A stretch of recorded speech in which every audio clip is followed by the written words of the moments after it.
সরকারি চাকরিজীবীদের নতুন বেতনের সিদ্ধান্ত নেবে আগামী সরকার, বললেন অর্থ উপদেষ্টা। খাদ্য পরিস্থিতি সন্তোষজনক দাবি আলী ইমামের। নির্বাচন বিলম্বিত করার কোনো সুযোগ নেই, বললেন আইন উপদেষ্টা। ফেব্রুয়ারিতেই ভোট আয়োজনে বদ্ধপরিকর সরকার। এবং দেশে যত সংকট সবই তৈরি করা নাটক, মন্তব্য মির্জা ফখরুলের। গণভোট ও সনদ চাপিয়ে দেওয়ার চেষ্টা চলছে।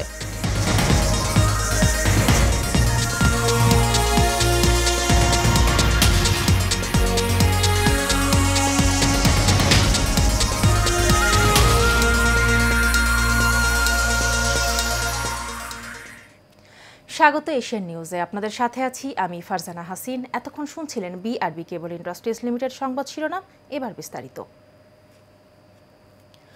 অন্তর্বর্তী সরকারের অর্থ উপদেষ্টা সালেহ উদ্দিন আহমেদ জানিয়েছেন, সরকারি কর্মকর্তা কর্মচারীদের নতুন পে কমিশনের সিদ্ধান্ত আগামী সরকার নেবে। রোববার সচিবালয়ে সরকারি ক্রয় সংক্রান্ত উপদেষ্টা পরিষদ কমিটির বৈঠক এবং অর্থনৈতিক বিষয়ক উপদেষ্টা পরিষদ কমিটির বৈঠক শেষে তিনি একথা বলেন। আর খাদ্য উপদেষ্টা আলী ইমাম মজুমদার জানান, দেশে সন্তোষজনক পরিমাণে খাদ্য মজুত রয়েছে। বিস্তারিত নূর মোহাম্মদ ভূঁইয়ার রিপোর্টে। চলমান সময়ে অর্থনৈতিক বিভিন্ন বিষয় নিয়ে সচিবালয় সরকারি ক্রয় সংক্রান্ত উপদেষ্টা পরিষদ কমিটি এবং খাদ্য পরিকল্পনা ও পরিধারণ কমিটির সাথে বৈঠক করেন অর্থ উপদেষ্টা ডক্টর সালেহ উদ্দিন আহমেদ। বৈঠক শেষে তিনি বলেন, অন্তর্বর্তীকালীন সরকারের মেয়াদে না পেলেও পরের সরকারকে একসাথে 2 কিস্তি অর্থ দিবে IMF। অন্তর্বর্তী সরকারের আগে আমরা যেটা করব, আমরা যতটুকু কাজ করেছি সেটাকে কনসলিডেট করব, সেটাকে সংস্কার করে শেষ করে ফেলবো, সেটা তো না। সংস্কার তো শেষ করা যাবে, সংস্কার তো একটা কন্টিনিউয়াস। তাই আমরা এটাকে একটা ভালো করে প্যাকেজিং, যেটা বলে আর কি, প্যাকেজিং করে আমরা দেব আগামী সরকারের কাছে, যেসব মেজর সরকার। খাদ্য উপদেষ্টা আলী ইমাম মজুমদার জানান, এবারের মৌসুমে সরকারিভাবে কৃষকদের কাছ থেকে 34 টাকা কেজি দরে 50,000 টন ধান সংগ্রহ করা হবে। 34 টাকা কেজি ধরা হচ্ছে ধান, 50 টাকা কেজি ধরা হচ্ছে সিদ্ধ চাল, 49 টাকা কেজি ধরা হয়েছে আতপ চাল। এটাকে প্রপোর্শনেটলি কিন্তু 100 কেজি ধান মিলিং করলে 65 কেজি চাল পাওয়া যায়। ওইটাকে হিসাব করে আমরা এখানে এটা করেছি। তো আমরা আশা করছি যে আমরা এর চেয়ে বেশি করতে পারবো। এছাড়া দেশের খাদ্য পরিস্থিতি সন্তোষজনক রয়েছে বলেও দাবি করেন খাদ্য উপদেষ্টা। আমরা মোটামুটি আশা করছি যে আমরা অ্যাচিভ করতে পারবো, আমরা এক্সিড করতে সচেষ্ট থাকবো। নূর মোহাম্মদ ভূঁইয়া, এশিয়ান টেলিভিশন, ঢাকা। আগামী জাতীয় সংসদ নির্বাচন নিয়ে শঙ্কার কোনো কারণ নেই। সরকার ফেব্রুয়ারির প্রথমার্ধে নির্বাচন আয়োজনের ব্যাপারে বদ্ধপরিকর, এমন মন্তব্য করেছেন আইন উপদেষ্টা আসিফ নজরুল। রোববার সকালে চিফ জুডিশিয়াল ম্যাজিস্ট্রেট আদালত ভবনের লিগ্যাল এইড অফিসে বিচারকদের সঙ্গে মতবিনিময় শেষে সাংবাদিকদের প্রশ্নের জবাবে তিনি এসব কথা বলেন। এ সময় আইন উপদেষ্টা বলেন, নির্বাচন বিলম্বিত করার কোনো ইস্যু নেই। রাজনৈতিক দলগুলো একে অপরের ওপর চাপ সৃষ্টি করার জন্য ও উপদেষ্টাদের ওপর চাপ সৃষ্টি করতে থাকা বিভিন্ন কথা বলে। আসিফ নজরুল আরও বলেন, 16 থেকে 17 বছর নির্বাচন হয় না, এ কারণে কিছুটা শঙ্কা মানুষের মধ্যে আছে। ফেব্রুয়ারির প্রথমার্ধে জাতীয় সংসদ নির্বাচন আয়োজন করার ব্যাপারে বদ্ধপরিকর। এটার সাথে সম্পর্কিত বা এটাকে বিলম্বিত করার কোনো ইস্যু আছে বলে আমরা মনে করি না। আমরা বিশ্বাস করি অবশ্যই ফেব্রুয়ারির প্রথমার্ধে জাতীয় সংসদ নির্বাচন অনুষ্ঠিত হবে এবং আমরা সরকারের পক্ষ থেকে নির্বাচনে ওনাদের মনে আস্থা সৃষ্টি করার জন্য, ওনাদের একটা আনন্দমুখর পরিবেশ সৃষ্টি করার জন্য আমাদের যা যা করণীয় আমরা সবই করব। দেশে যত সংকট রয়েছে সবই তৈরি করা নাটক, এমন মন্তব্য করেছেন বিএনপির মহাসচিব মির্জা ফখরুল ইসলাম আলমগীর। তিনি বলেন, এই সরকারের পেছনে জনগণ নেই, তাই তারা জনগণের দুঃখ বোঝে না। রোববার ঠাকুরগাঁও সদর উপজেলার দৌলতপুর বালিকা উচ্চ বিদ্যালয় মাঠে ভোটারদের সঙ্গে মতবিনিময় সভায় তিনি এসব কথা বলেন। মির্জা ফখরুল ইসলাম বলেন, গণভোট হতে হবে নির্বাচনের দিনে। সব সংস্কারে রাজি আছি, যা রাজি হব না তা সংসদে গিয়ে পাশ করা হবে। ফখরুল আরও বলেন, ধানের দাম নেই, কৃষক পণ্যের ন্যায্য দাম পায় না। ক্ষমতায় আসলে কৃষকের পণ্যের ন্যায্য মূল্য দেয়া হবে। মহিলাদের জন্য ফ্যামিলি কার্ড করে দেয়া হবে, যেন তারা কম দামে চাল, ডাল, তেল কিনতে পারে। এগুলো তৈরি করা, এগুলো নাটক, এই সাধারণ মানুষ আপনারা এত কিছু কি বোঝেন? এগুলো বোঝে শিক্ষিত সমস্ত উপরতলা থেকে আমেরিকা থেকে কিছু লোক আসছে, আইসে এখানে এখন এগুলো আমাদের ঘাড়ের মধ্যে চাপাচ্ছে। আমরা মানে নিচ্ছি বিএনপি যে যতগুলো পরিবর্তন করতে চায়, সংস্কার করতে চায়, সেটা আমরা রাজি আছি, কিন্তু যেটা রাজি হব সেটাই শুধু আসবে, আর যেটা রাজি হব না সেটা পার্লামেন্টে যাবে। পার্লামেন্টে গিয়ে আপনারা তর্ক বিতর্ক হবে, ভোটাভুটি হবে, সেখানে পাস হবে। নির্বাচনের আগে গণভোট সংবিধানে নেই, তবে ভোটের দিনে গণভোটে রাজি হওয়া বিএনপির উদারতা বলে জানিয়েছেন বিএনপির স্থায়ী কমিটির সদস্য আমির খসরু মাহমুদ চৌধুরী। বলেন, অনৈক্য সৃষ্টিকারীরা ঐক্যমতে বিশ্বাস করে না, রাস্তায় নেমে চাপ সৃষ্টি করে ঐক্য হয় না। রোববার রাজধানীর ক্রাইম রিপোর্টার্স অ্যাসোসিয়েশন মিলনায়তনে আগামীর উন্নত জাতি গঠনে দিক নির্দেশনামূলক সুপারিশ শীর্ষক বইয়ের মোড়ক উন্মোচন অনুষ্ঠানে তিনি এসব কথা বলেন। যাদের মনে এখনও অগণতান্ত্রিক আচরণ রয়েছে তারা যা শেখ হাসিনার থেকে আলাদা নয় মন্তব্য করে বিএনপির স্থায়ী কমিটির এই সদস্য দাবি করেন, সার্বিক পরিস্থিতিতে দ্বিমত পোষণ করেও গণতন্ত্র পুনঃপ্রতিষ্ঠার জন্য উদারতার পথে এসেছে বিএনপি।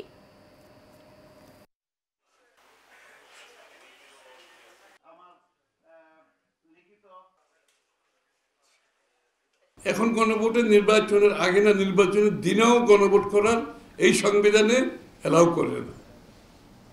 তারপরও বিএনপি আমরা খুব উদার হয়ে শুধুমাত্র একটা যাতে দেশে সহনশীল একটা রাজনীতি থাকে, দেশে একটা পরস্পরের প্রতি সম্মানবোধ থাকে, যাতে দেশের মধ্যে কোনো বিশৃঙ্খলা সৃষ্টি না হয়, দেশের মধ্যে সাংঘর্ষিক কিছু না হয়, আমরা সব কিছু মাথায় রেখে উদার হয়ে তাও নির্বাচনের দিন রাজি হয়েছি। দিবস উপলক্ষে নারায়ণগঞ্জের রূপগঞ্জ উপজেলা বিএনপি অঙ্গ ও সংগঠনের উদ্যোগে র্যালি হয়েছে। পরে উপজেলার বলাইখা এলাকায় আল্লাহর দান আড়তে আয়োজিত আলোচনা সভায় সভাপতিত্ব করেন উপজেলা বিএনপির সভাপতি মাহফুজুর রহমান হুমায়ুন। সভায় বক্তব্য রাখেন নারায়ণগঞ্জ ১ আসনের বিএনপির মনোনীত প্রার্থী মোস্তাফিজুর রহমান ভূঁইয়া দীপু, জেলা বিএনপির সাবেক সাধারণ সম্পাদক গোলাম ফারুক খোকন ও উপজেলা বিএনপির সভাপতি মাহফুজুর রহমান হুমায়ুন সহ অনেকে।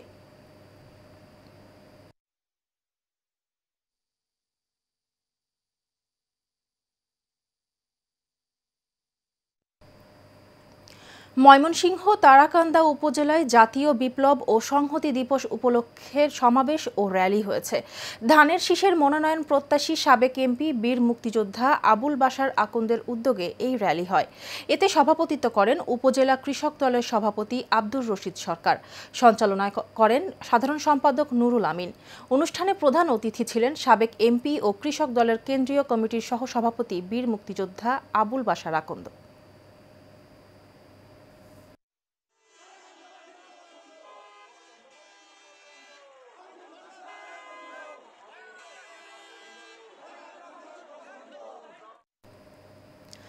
ময়মনসিংহের গফরগাঁওয়ে নানা আয়োজনে পালিত হয়েছে জাতীয় বিপ্লব ও সংহতি দিবস। দিবসটি উপলক্ষে উপজেলা পৌর ও পাগলা থানা বিএনপির উদ্যোগে র্যালি ও সমাবেশ হয়েছে। এতে প্রধান অতিথি ছিলেন এবি সিদ্দিকুর রহমান। সমাবেশে সভাপতিত্ব করেন কৃষক দলের কেন্দ্রীয় কমিটির সহ সাংগঠনিক সম্পাদক সাদিকুর রহমান। এতে উপস্থিত ছিলেন উপজেলা বিএনপির সাবেক যুগ্ম আহ্বায়ক এম আর খায়রুল, উপজেলা বিএনপির সাবেক যুগ্ম আহ্বায়ক শাহ আব্দুল আল মামুন সহ অনেকে।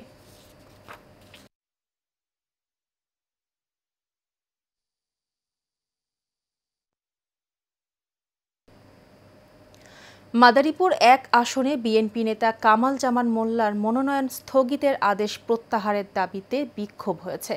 ঢাকা ভাঙ্গা এক্সপ্রেসওয়েতে বিক্ষোভ মিছিল করে কর্মী ও সমর্থকরা। এতে প্রায় আধ ঘণ্টা এক্সপ্রেসওয়ের যান চলাচল বন্ধ থাকে। এ সময় বক্তারা কামাল জামান মোল্লার মনোনয়ন স্থগিতের আদেশ প্রত্যাহারের দাবি জানান।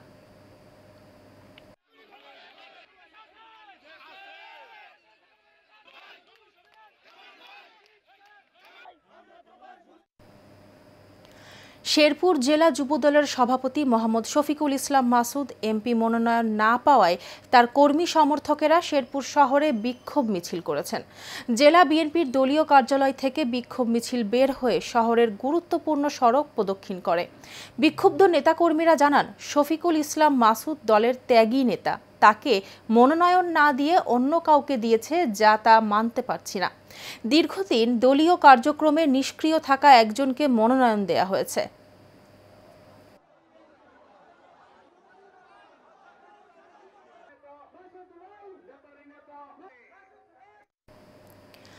বগুড়ার সারিয়াকান্দিতে ধানের শীষ মানে নৌকার বিজয় বক্তব্য দেওয়ার প্রতিবাদে বিক্ষোভ মিছিল হয়েছে। বগুড়া ১ আসনের বিএনপির প্রাথমিক দলীয় মনোনয়ন পাওয়া কাজী রফিকুল ইসলাম ধানের শীষ মানে নৌকার বিজয় বক্তব্য দেয়। প্রতিবাদে সারিয়াকান্দি উপজেলার সর্বস্তরের নেতাকর্মীদের আয়োজনে বিক্ষোভ মিছিল অনুষ্ঠিত হয়। মিছিল শেষে উপজেলা বিএনপির সহসভাপতি নাদিরুজ্জামান খান সাইদের সভাপতিত্বে সংক্ষিপ্ত পথসভায় প্রধান অতিথির বক্তব্য রাখেন জেলা বিএনপির উপদেষ্টা নুরুল ইসলাম বাদশা।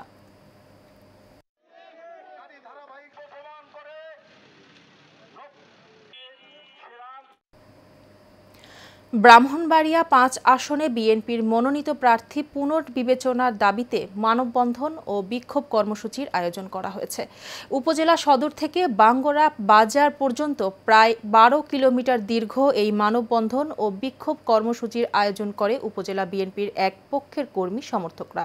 ব্রাহ্মণবাড়িয়া ৫ আসনে মনোনয়ন পেয়েছেন উপজেলা বিএনপির সভাপতি মোহাম্মদ আব্দুল মান্নান। মনোনয়ন প্রত্যাশী ছিলেন জেলা বিএনপির অর্থনৈতিক বিষয়ক সম্পাদক কাজী নাজমুল হোসেন।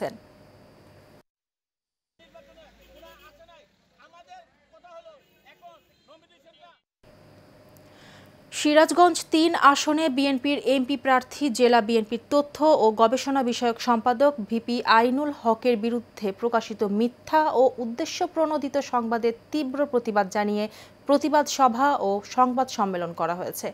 নারায়ণগঞ্জের ধানগড়া বাসস্ট্যান্ডে উপজেলা বিএনপির কার্যালয়ে আয়োজিত এই প্রতিবাদ সভা হয়।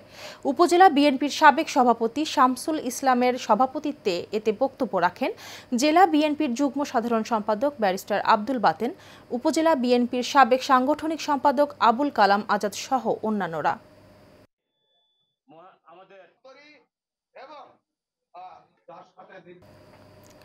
রাষ্ট্র মেরামতে বিএনপির ভারপ্রাপ্ত চেয়ারম্যান তারেক রহমানের ৩১ দফা প্রচারের অংশ হিসেবে লিফলেট বিতরণ করেছেন ঢাকা মহানগর উত্তরের যুগ্ম আহ্বায়ক এস.এম. জাহাঙ্গীর হোসেন।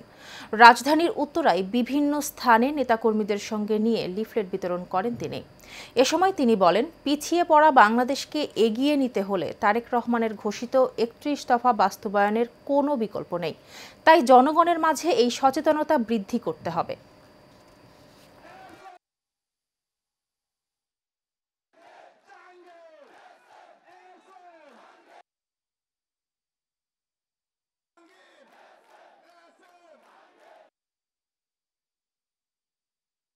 আমরা শহীদ রাষ্ট্রপতি জিয়াউর রহমানের ঝান্ডাটা, আমরা খালেদা জিয়ার ঝান্ডা, আমরা তারেক রহমানের ঝান্ডা এগিয়ে নিয়ে যাওয়ার জন্য জীবনের শেষ রক্তবিন্দু দিত ১ সেকেন্ড চিন্তা করি নাই।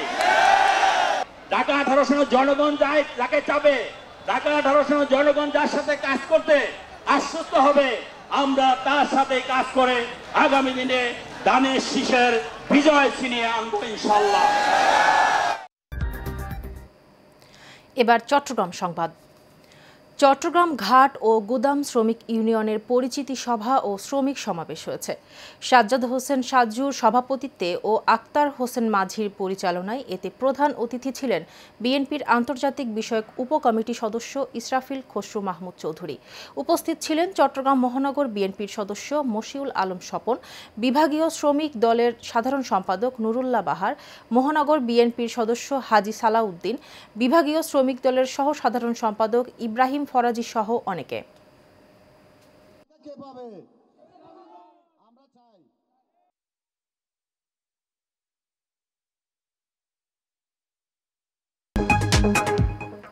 এবার বাণিজ্য সংবাদ। প্রিমিয়াম ইলেকট্রনিক্স ও হোম অ্যাপ্লায়েন্স খুচরা বিক্রেতা ট্রান্সকম ডিজিটাল রাজধানীর উত্তরা খালপাড়ে নতুন শোরুম উদ্বোধন করেছে। নতুন এই শোরুমে গ্রাহকরা পাবেন বিশ্ববিখ্যাত ব্র্যান্ডসমূহের ৫,০০০-এরও বেশি পণ্য এবং ট্রান্সকমের নিজস্ব ব্র্যান্ড ট্রান্সটেক, যার মূল প্রতিশ্রুতি global technology at local price. উদ্বোধনী অনুষ্ঠানে প্রধান অতিথি ছিলেন chief operating officer Mohammad Shahidul Islam. এছাড়া head of business Mohammad Rashedul Islam সহ ট্রান্সকম ইলেকট্রনিক্স লিমিটেডের অন্যান্য ঊর্ধ্বতন কর্মকর্তা উপস্থিত ছিলেন।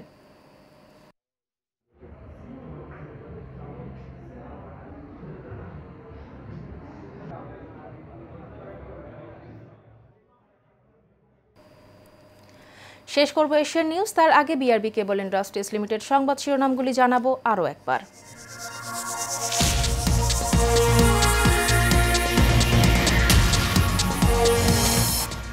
সরকারি চাকরিজীবীদের নতুন বেতনের সিদ্ধান্ত নেবে আগামী সরকার, বললেন অর্থ উপদেষ্টা। খাদ্য পরিস্থিতি সন্তোষজনক, দাবি আলী ইমামের। নির্বাচন বিলম্বিত করার কোনো সুযোগ নেই, বললেন আইন উপদেষ্টা। ফেব্রুয়ারিতেই ভোট আয়োজনে বদ্ধপরিকর সরকার।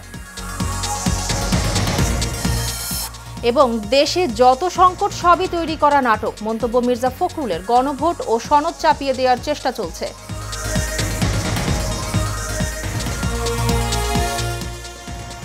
এশিয়া নিউজ এ পর্যন্তই। পরের সংবাদ দেখার আমন্ত্রণ রইল। ধন্যবাদ সাথে থাকার জন্য।